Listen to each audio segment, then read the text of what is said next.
summary writing. As we have finished our 4 poems and another 4 poems, I will explain after some of these chapters what is summary writing or what is summary. Here, a summary is a record in the reader's own words that gives the main points of a piece such as newspaper, article, a lecture, a passage, a chapter, or even a whole book. Means we can say that to speak or write just the essential is one of the most important steps towards developing language skill. Practice in writing summary of relatively large extract or passages enables one to improve communication. Summary writing practice teaches us how to eliminate redundancy, that is, the use of more words than necessary to express a point without missing out on the key information, that is summary writing. Here some icebreakers is given. Discuss in pairs and guess the correct alternative for the following. First question is to summarize means. Here to summarize means to recapitulate the main points in selection, that is to summarize. Second question is the type of summary that consists of a paragraph to express the main idea is called as written summary.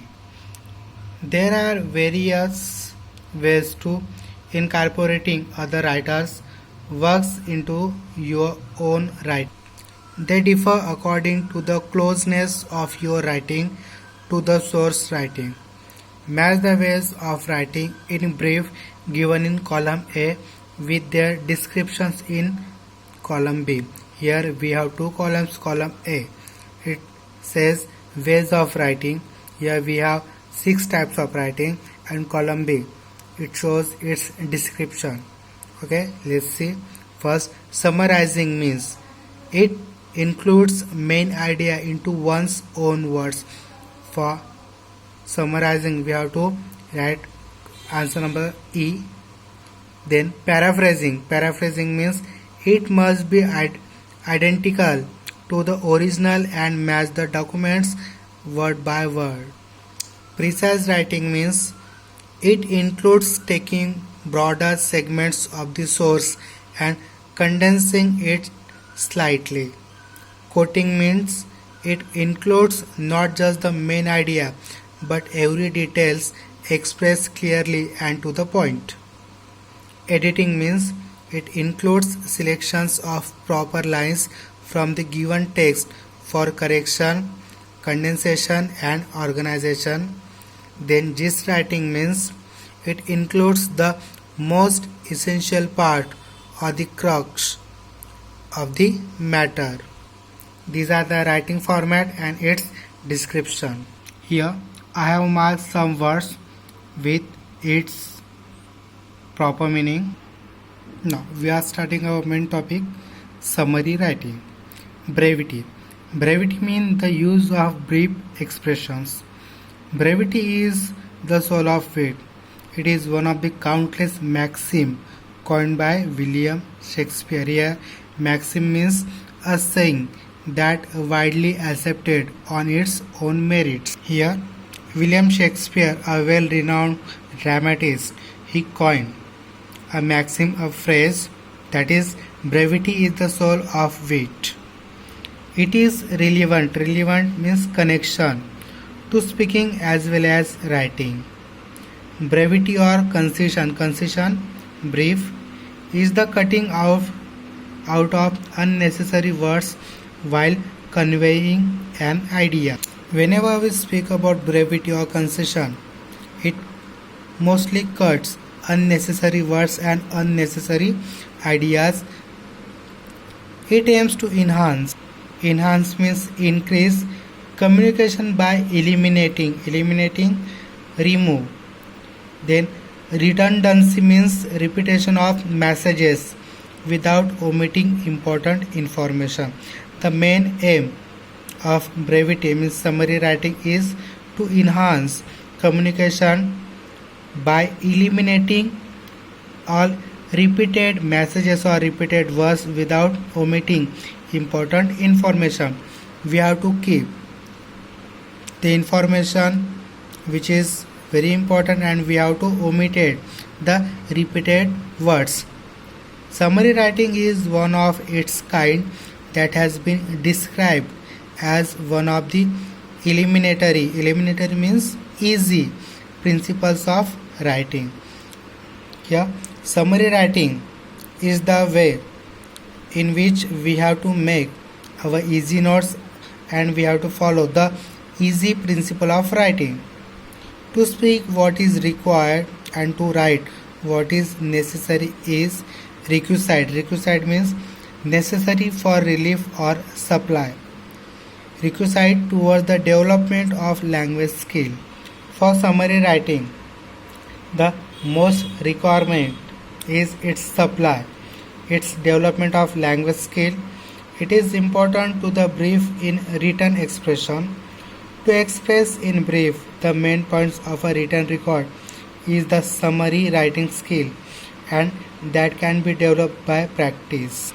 If we have to mastery over writing skill, summary writing skill, we have to develop more and more practice. To express in brief the main point of a written record, the most important thing is practice more and more. Summarizing has a definite purpose. The purpose of a summary is to give the reader a clear, objective picture of the original text. The main aim of summary is to give a clear idea, objective picture and original text to the reader. Most importantly, the summary restates only the main points of a text or a lecture without giving example or detail such as dates, numbers or statistics. Whenever we write summary without any examples or details or any dates, numbers or statistics, we have to write our most important and necessary points. This passage describes that for summarization could be a piece of writing such as newspaper article, chapter, the transcription of a lecture or even a full-length book. The aim of the summary is to present the readers with a brief, clear and objective account of the passage or extract. This passage it focuses on to present the readers with a brief, clear and objective account of the passage or extract. For summary writing, we have to omit details such as examples, quotations, information given within brackets or dashes, repetition and figurative language. The most of the figures means numbers here and statistical data can also be omitted. For summary writing, we have to omit all figures or statistical data. What should we do for summary writing? Here some do's of summary writing is read and reread the passage. Before writing any summary, we have to read and reread the passage twice and more than. Then second point is understand. When we read this passage, we have to understand the theme, the idea of the particular paragraph. Read the instruction. Whatever instruction is given there, we have to follow our instruction. Find exactly what you need to summarize. That is the most important function of summary. We have to find exactly what we need to summarize. Means there is many and more points, many and more themes, but we have to find exactly what we have to write there. Identify the main idea through the process of asking questions. We have to asking some questions for identifying the main idea. Form short sentences of your own. If there is lengthy sentences, we have to make short sentences in our own language. The language should be very clear and easy. Connect the sentences using linkers. We can connect two sentences by using some linkers. Remove redundant words and sentences from the key sentences. If there is any repetition of any words and idea, we have to remove this sentence and words. Omit details. If there is any details of any particular person, particular character, we have to omit his detail. Avoid your own interpretation. It is the most important factor while writing summary. We have to avoid our own interpretation. We have to write there what the particular paragraph is talking about. Before starting any summary writing, we have to focus these 10 points. It is very essential to make summary writing. We will take its don't of summary writing in our part 2. In part 1, I have dictated you some icebreakers and does of summary writing.